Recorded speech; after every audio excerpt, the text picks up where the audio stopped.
तो नमस्कार दोस्तों, परमा एजुकेशन की यूट्यूब चैनल पे आप सभी दोस्तों का स्वागत करते हैं। आज की जो क्लास होने वाली है बहुत ही बेहतरीन और यहाँ पे कीवर्ड और टैग वर्ड का प्रयोग करके प्रश्नों को सॉल्व करने का तरीका आज आप लोगों को बताएंगे। किस प्रकार से टैग वर्ड और कीवर्ड का प्रयोग करके प्रश्नों को सॉल्व करेंगे। नेगेटिव और पॉजिटिव यहाँ पे प्रश्नों को देखकर आप लोग यहाँ पे उत्तर देने का प्रयास करिएगा। तो जितने भी लोगों ने अभी तक हमारे चैनल को सब्सक्राइब नहीं किया तो सब्सक्राइब करके शेयर कर दीजिए अपने अपने ग्रुप में, ताकि अधिक से अधिक लोग हमारे चैनल से जुड़ सके। परमा एजुकेशन के टेलीग्राम चैनल को आप लोग क्या करिए, ज्वाइन कर लीजिएगा। वहां से आप लोग पीडीएफ चाहे एनसीईआरटी नोट्स हो, चाहे टैग वर्ड हो, या फिर आपके एनसीएफ के सवाल हो या फिर क्वेश्चन हो, जो भी आपको चाहिए वहां से आप प्राप्त कर सकते हैं परमा एजुकेशन के टेलीग्राम चैनल से। तो बता दें कि उन लोगों के लिए आज की क्लास बेहतर है जिन लोगों का यहाँ पे गणित में कम स्कोर आता है या फिर जिनका पहली बार होने वाला है। तो शुरू करते हैं आज के पहले प्रश्न से। शेयर और सब्सक्राइब कर दीजिएगा, साथ में अपनी लाइक की संख्या बढ़ा दीजिएगा। जितनी भी लोग देख रहे हैं ईमानदारी से लाइक जरूर करिएगा।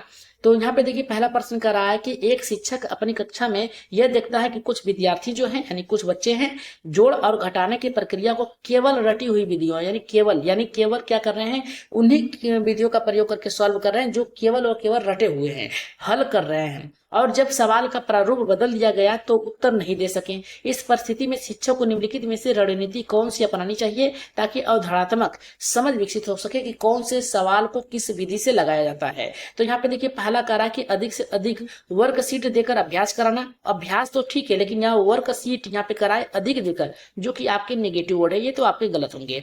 दूसरा करा है सूत्रों की सूची तैयार कराकर बराबर याद करने की बात करा है, ये भी आपका नेगेटिव वर्ड है। इस आधार पर ये दोनों तो आपके गलत हो गए। तीसरा करा यथार्थ जीवन की समस्याओं से जोड़कर, समस्याओं से करा है उसकी गतिविधियों से जोड़कर, यहाँ पे समस्याओं को गणित की अवधारणाओं को समझाना। राइट आंसर ऑप्शन नंबर यहाँ पे तीसरा सही होगा। चौथा करा है कि उत्तर लिखवाने के लिए कक्षा में प्रतियोगिता। देखिए उत्तर लिखवाने के लिए नहीं, जब तक बालक को समझ में नहीं आएगा तब तक वो प्रश्नों को सॉल्व नहीं करेगा। तो यहाँ पे देखिए राइट आंसर जाएगा आपका यथार्थ जीवन और समस्याओं को जोड़कर गणितीय अवधारणाओं को समझाना, यही आपका आंसर होगा सही। इसकी व्याख्या क्या है उसको देख लेते हैं, क्योंकि व्याख्या जानना आप लोगों के लिए बहुत ही बेहतर है, क्योंकि आप लोग जब तक उसके बारे में नहीं जानेंगे तब तक प्रश्नों को सॉल्व करने का तरीका नहीं जानेंगे। यहाँ पे कहा कि जब बच्चे सिर्फ एक ही प्रारूप में सवाल हल कर पाते हैं तो यह उसकी समिति समझ को दर्शाता है।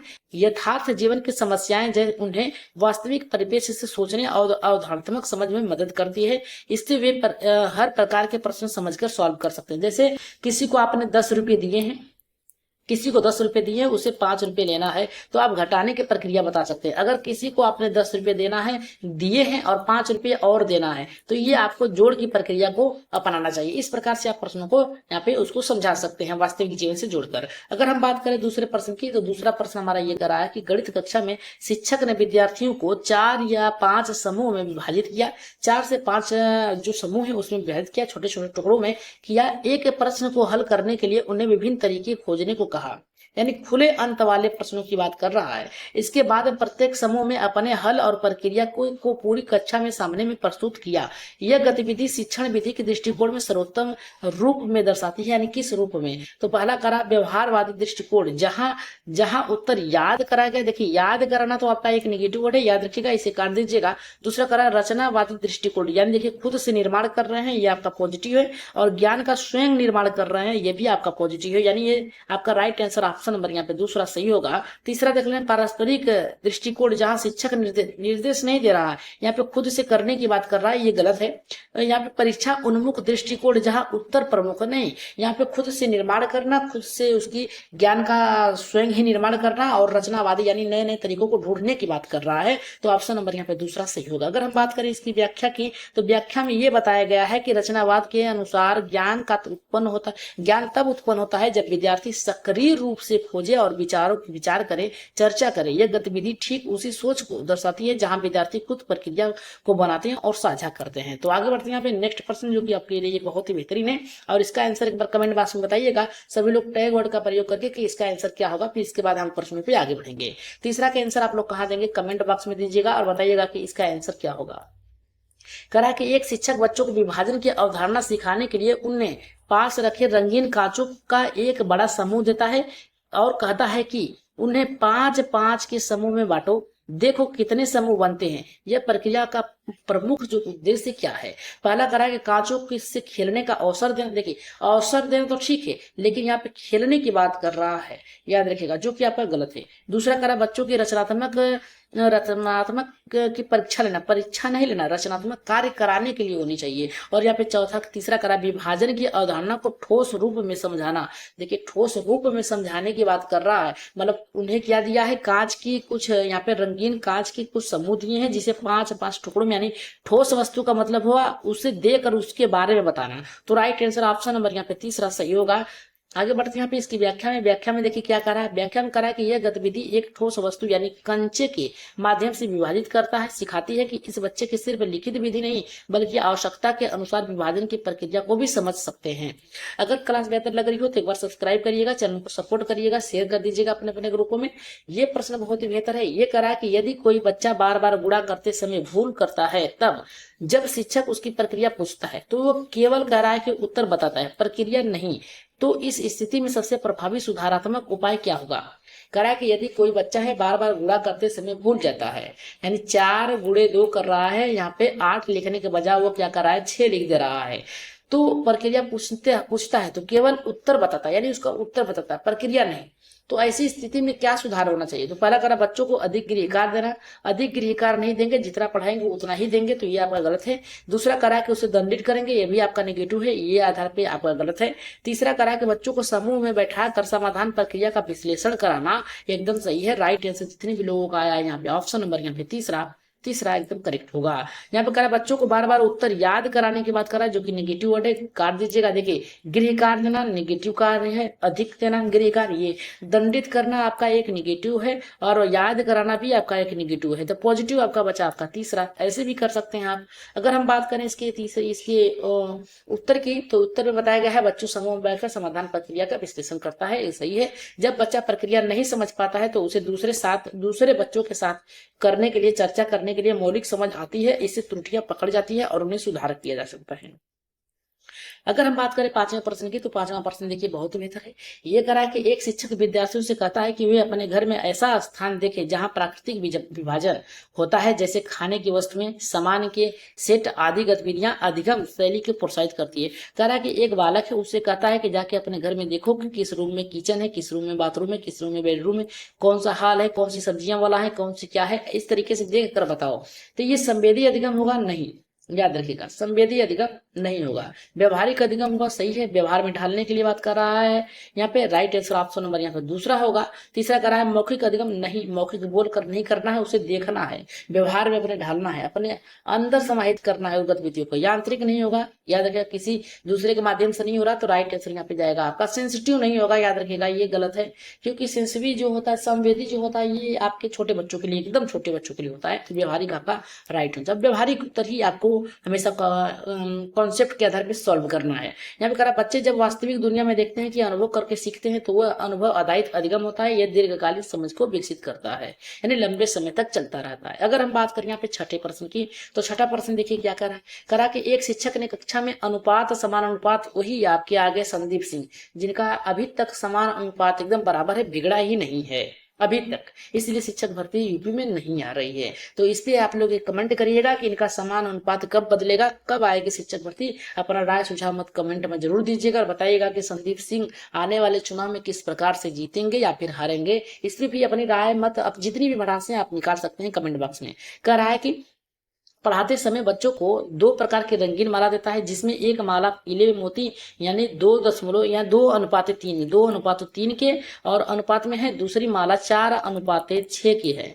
इसके बाद उसकी तुलना करने के लिए दोनों माला का अनुपात समान है। इस गतिविधि का उद्देश्य क्या है। करा कि जो 2:3 है, 4:6 है, इसका समान है गतिविधि, उद्देश्य क्या होना चाहिए। पहला करा कि बच्चों को रंगों से खेलने का अवसर देना चाहिए। खेलने का अवसर नहीं होना चाहिए, अवसर होना चाहिए लेकिन खेलने के लिए नहीं। बच्चों को अनुपात संख्यात्मक भाग याद करने के लिए बात कर रहा है। देखिए याद करने की बात कर रहा है, ये गलत है आपका। कह रहा है कि अनुपात यहाँ पे समरूपता को दृश्य अनुभव द्वारा स्पष्ट करना, एकदम सही है। जितने भी लोगों का आया है ऑप्शन नंबर यहाँ पे तीसरा सही होगा। कह रहा कक्षा में सौंदर्य सजावट नहीं, ये इसके लिए नहीं होगा। राइट आंसर ऑप्शन नंबर यहाँ पे तीसरा सही होगा। अगर हम बात करें यहाँ पे देखिए क्या कर रहा है, करा कि इस गतिविधि के माध्यम से शिक्षक बच्चों को यह दृश्य और ठोस रूप से अनुभव कराते हैं कि दो अनुपात बराबर हो सकते हैं यदि वे समान अनुपात में सरलीकृत हो। गहरी समझ को जन्म देता है ऐसी प्रक्रियाएं। आगे बढ़ रहे हैं यहाँ पे 7वें प्रश्न पे। तो 7वां प्रश्न देखिए हमारा क्या करा है। जब गणित शिक्षक ने बच्चों को यह पूछा कि 3 गुणा 4 का उत्तर क्या होगा, यानी 3 गुणे 4 कर सकता है, 3 गुणे 4 बराबर क्या होगा, 12 होगा, 12 होगा। तो अधिकांश बच्चों ने 12 बताया, लेकिन जब उनसे पूछा गया कि इसका अर्थ क्या है तो वे समझा नहीं सके। ऐसी स्थिति में शिक्षक को क्या करना चाहिए। पहला कर रहा है कि बच्चों को बार बार गुणा करना, रटवाने की बात कराए, जो कि आपका एक नेगेटिव वर्ड है। कीवर्ड का प्रयोग करके प्रश्न को सॉल्व करेगा। यहाँ पे दूसरा करा बच्चों को खाली उत्तर पुस्तिका देने के लिए। देखिए खाली उत्तर की पुस्तिका देने के लिए नहीं होना चाहिए, खाली जो है आपका नेगेटिव वर्ड है। बच्चों को चित्रों और समूहों के निर्माण के माध्यम से गुणा समझाने के लिए बताना चाहिए। राइट आंसर ऑप्शन नंबर यहाँ पे तीसरा एकदम करेक्ट होगा। बच्चों को तेजी से नहीं होना चाहिए, आराम से होना चाहिए और समझने की प्रक्रिया के बारे में बताना होना चाहिए। प्रतियोगिताएं नहीं होनी चाहिए, द्वंद्व नहीं होनी चाहिए। राइट आंसर आपका तीसरा सही होगा। अगर इसकी व्याख्या की बात करें तो व्याख्या में बताया गया है कि गुणा का अर्थ केवल स्मृति आधारित नहीं बल्कि समूहों में समान वस्तुओं की संख्या है। जो समझना होता है कि चित्रों और मॉडलों से यह अवधारणात्मक समझ कितनी होती है। अगर हम आगे बढ़े यहाँ पे 8वें प्रश्न पे, लाइक जरूर करिएगा। जितने भी लोग देख रहे हैं तो लाइक करिएगा और समान अनुपात के बारे में थोड़ा सा संदीप सिंह के बारे में भी बता दीजिएगा कि उनका समान अनुपात कब बनेगा और कब बिगड़ेगा। यहाँ पे देखिए नेक्स्ट करा हमारा 8वां प्रश्न करा कि शिक्षक ने एक बार छात्रों से कहा कि 1/1/2 बराबर उत्तर क्या होगा। अधिकांश छात्रों ने उत्तर दिया 0.5 यहाँ पे 5 लिखा, लेकिन शिक्षक ने इसे गलत कहा। इस त्रुटि का प्रमुख कारण क्या होगा। पहला करा छात्रों को यहाँ पे अंश और हर के भेद नहीं समझ पाता है। जो छात्र हैं नहीं समझ पाते, इसीलिए तो गलत किए हैं, पॉजिटिव है। दूसरा करा बच्चों को डर के कारण गलत करते। डर नहीं है, अगर डर होता तो बताते क्यों, ये आपका गलत है। तीसरा करा शिक्षक को स्पष्ट निर्देश देना चाहिए। स्पष्ट निर्देश नहीं दे सकता है, याद रखिएगा, उसे समझाने की प्रक्रिया होनी चाहिए। चौथा करा यह प्रश्न पाठ पर बाहर कैसे हो सकता है। भाई गणित का हिस्सा ही है। राइट आंसर आपका आंसर नंबर यहाँ पे पहला होगा सही। अगर हम बात करें इसकी व्याख्या की तो व्याख्या में बताया गया है कि 1/1/2 यानी कह रहा है कि 1 से भाग देना है आधे में, यानी 1 को भाग देना है 0.5 में भाग देना है।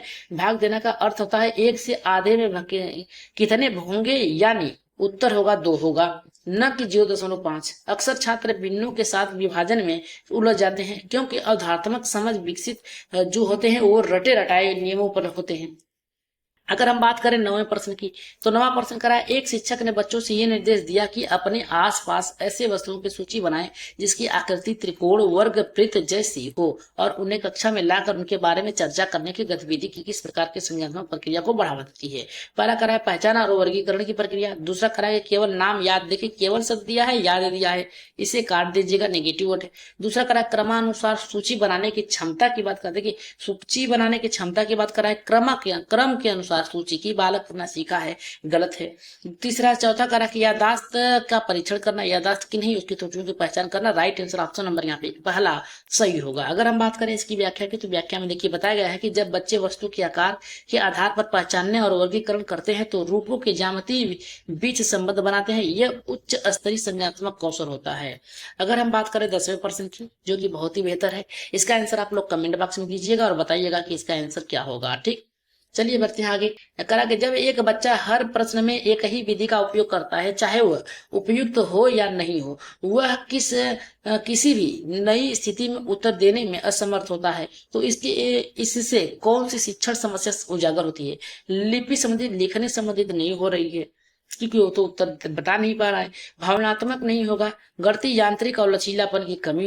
देखिए यहाँ पे करा कि गणितीय यांत्रिक यानी गणित से संबंधित जो यांत्रिक क्रियाएं यानी जो उसकी विधियां हैं और लचीलेपन में कमी है, इसके आधार पे ये प्रश्न आपका ऑप्शन नंबर यहाँ पे तीसरा सही होगा। बौद्धिक क्षमता की अक्षमता नहीं होगा। राइट आंसर ऑप्शन नंबर तीसरा सही होगा। अगर हम बात करें इसकी व्याख्या की तो व्याख्या में बताया गया है कि ऐसे बच्चे जो लचीलापन यानी फ्लेक्सिबिलिटी जो होती है उसकी कमी होती है, तो ऐसे में एक विधि पर निर्भर रहते हैं, नई स्थितियों में सोचने की क्षमता नहीं विकसित कर पाते, अवधारणात्मक कमी का संकेत होता है। अगर हम बात करें 11वें प्रश्न की तो 11 का देखिए क्या कर रहा है हमारा। ये करा कि यदि एक शिक्षक चाहता है कि बच्चे जोड़, घटाना, गुणा, भाग जैसे चारों क्रियाओं को आपस में जोड़कर किसी समस्या को हल करें तो इस प्रकार की जो समस्या है कैसी देनी होगी। समस्याएं देनी चाहिए कैसी। पहला करा कि केवल संख्यात्मक। देखिए केवल शब्द दिया है, काट दीजिए, नेगेटिव है। दूसरा करा वास्तविक जीवन की समस्याएं जहां एक से अधिक संक्रियाएं की आवश्यकता हो, एकदम सही है, राइट आंसर यहाँ पे देखिए वास्तविक जीवन से जोड़ कर आए तो ऑप्शन बिना सोचे समझे सही करिएगा। लंबे उत्तर वाले आपके नेगेटिव होंगे। सरल अभ्यास और 10 कम से कम 10 हो, गलत है। राइट आंसर ऑप्शन नंबर दूसरा सही होगा। यहाँ पे देखिए क्या करा है कि बच्चों को गणितीय सोच विकास तभी होगा जब प्राकृतिक रूप से कई क्रियाओं का उपयोग करें। उदाहरण के लिए यदि तुम्हारे पास 500 रुपये हैं तो तुम 150 रुपये का किताब 200 रुपये का बैग खरीदते हो तो कितना पैसा बचोगे। ऐसे प्रश्नों को ऐसे उदाहरण देकर आप क्या कर सकते हैं, उनको समझा सकते हैं। अगर प्रश्न बढ़ाने की बात करें तो गणितीय त्रुटि का विश्लेषण करते समय छात्रों को सीखने की प्रक्रिया में क्या लाभ होता है। तो पहला करा कि उन्हें डर और शर्म महसूस होती है, नहीं, गलत है। उन्हें केवल परीक्षा के लिए तैयार होना, नेगेटिव वर्ड काट दीजिएगा। वे अपने सोचने की प्रक्रिया को समझते हैं और सुधार करते हैं, एकदम सही होगा। एकदम राइट आंसर ऑप्शन नंबर यहाँ पे तीसरा सही होगा। वे उत्तर जल्दी देते हैं, जल्दी नहीं होना चाहिए, सोच समझ के होनी चाहिए। अगर हम बात करें इसकी व्याख्या की तो कह रहा है त्रुटि विश्लेषण छात्रों में मेगाकास्टिक सोच जो होता है प्रेरित करता है और जिसे वो समझने में उनके और गलतियां क्यों गलती करते हैं और भविष्य में ऐसे कैसे सुधारा जा सके, ऐसी क्रियाएं होती हैं। अगर हम बात करें 13वें प्रश्न की तो 13 का कह रहा है कि जब एक शिक्षक बच्चों को ज्यामिति सिखाने के लिए उन्हें तालियां और यहाँ पे तीलियों और माचिस की डिब्बियों का त्रिभुज, यहाँ पे चतुर्भुज, यहाँ पे कह रहा है कि त्रिभुज और यहाँ पे कह रहा है कि चतुर्भुज आदि बनाने को कहता है तो वह किस अधिगम शैली का प्रयोग कर रहा है। मौखिक नहीं, यांत्रिक, देखिए यांत्रिक तो नहीं होगा, आंदोलनात्मक अधिगम होगा। राइट आंसर ऑप्शन नंबर यहाँ पे तीसरा सही होगा। आगे बढ़ते हैं इसकी व्याख्या पे करा कि यह अधिगम विधि हाथों से कराकर यहाँ पे सिखाया जाता है। देखिए हाथों से कराकर कोई विधि कराया जाए तो वो क्या होगी आपकी, यहाँ पे आपकी जो होगी आंदोलनात्मक, कौन सी होगी, आंदोलनात्मक अधिगम होगी। हाथों से यानी हस्तपरक हो तो वो आंदोलनात्मक होगा। आगे बढ़ते हैं यहाँ पे नेक्स्ट प्रश्न पे जो कि आज की क्लास का 14वां प्रश्न है, जो कि बहुत ही बेहतर है। क्लास बेहतर लगी तो सब्सक्राइब करिएगा। यदि एक शिक्षक यदि छात्रों को अंकगणित सिखाने के साथ साथ उसकी भाषा समझ और विश्लेषण क्षमता के भी विकसित करना चाहता है तो उसे किस प्रकार की रणनीति अपनाना चाहिए। बच्चों को गणित की शब्दावली का अर्थ याद कराना आपका नेगेटिव है, काट दीजिएगा। हर प्रश्न के उत्तर सीधे बता दें, नहीं, सोच समझ के बताना चाहिए, गलत है। करा तीसरा गणितीय समस्या को चर्चा करनी चाहिए, एकदम सही। क्या है, गलतियां कर रहा है, कैसे सुधार होनी चाहिए। राइट आंसर ऑप्शन नंबर यहाँ पे तीसरा सही होगा। अगर हम बात करें इसकी व्याख्या की तो व्याख्या में बताया गया है कि ये शब्द समस्याएं गणितीय और भाषाई दोनों कौशल को एक साथ बढ़ाती है। इसे छात्र में संघर्ष और समझने की जो विशेषण होती है वो दक्ष बनते हैं। आज की क्लास का लास्ट प्रश्न है जिसका आंसर आप लोग कमेंट बॉक्स में दीजिएगा। यदि एक शिक्षक चाहता है कि छात्र एक ही समस्या को अनेक तरीकों से हल करना सीखे तो उसे किस प्रकार की कक्षा में प्रक्रिया अपनानी चाहिए। पहला करा एक ही विधि पर जोर देना। दूसरा करा है कि सभी छात्रों से एक ही उत्तर की अपेक्षा करना। वैकल्पिक रणनीतियां प्रस्तुत करना और तुलना करना सबसे तेज हल करने की। इसका आंसर क्या होगा आपका कमेंट बॉक्स में बताइएगा और बताइएगा कि आज आप लोगों ने कितने 13 प्रश्न सही किए या फिर नहीं किए। आज की क्लास अगर बेहतर लगे तो सब्सक्राइब करके जाइएगा। सभी लोग सब्सक्राइब करने के साथ साथ शेयर लाइक जरूर करिएगा क्योंकि आप लोगों के लिए ही क्लास चलाई जा रही है, खास करके उनके लिए जिनका यहाँ पे पहली बार है और जिनका एग्जाम में पेडागोजी जो होती है गणित के उसमें कमी स्कोर है। तो आज के लिए इतना ही, धन्यवाद। जाते जाते सब्सक्राइब शेयर जरूर करिएगा। टेलीग्राम चैनल को ज्वाइन करके PDF प्राप्त कर सकते हैं क्लास के बाद। तो आज के इतना ही, धन्यवाद।